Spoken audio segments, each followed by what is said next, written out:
మీ మామండి అమ్మాయి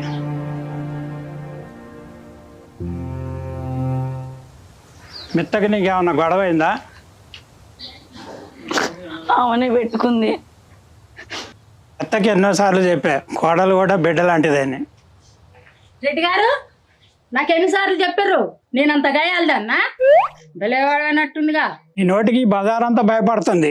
మాటలు మంచిగా రాని ఏదో పెద్దోడు అని ఓపిక పడుతున్నా. మర్యాద లేకుండా మాట్లాడుకో. ఆ పిల్లని ఎన్నిసార్లు కొట్టలేదు, నేను చూడలేదా?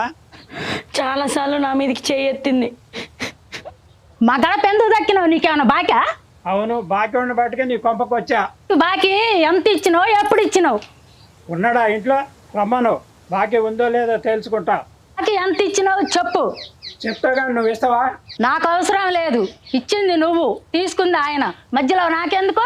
ఆయన్నే అడుగుతా. డబ్బుల కోసం వస్తే ఎగబడతావేంది నువ్వు? అడుక్కోపో. ఈ కాలనీ అంతా నీ కోడల్ని బంగారం అంటారు, నిన్నేం గయ్యాలి దాన్ని అంటారు.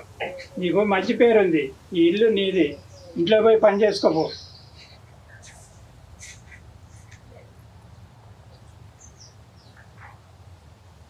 నువ్వు మంచోడు అని ఇచ్చి పెళ్లి చేసావు నన్ను.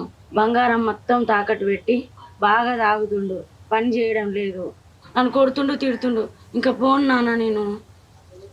మా తమ్ముడు మంచోడు కాదని కూడా చెప్పిండమ్మా. అయినా నేను ఒంటెద్దుకు అక్కడ పోతున్నామని తమ్ముడు కూడా అన్నాడు. అక్కడికి అన్నా కూడా ఆయన మంచోడని, నేను బావగారు మంచోడని ఇచ్చినమ్మా.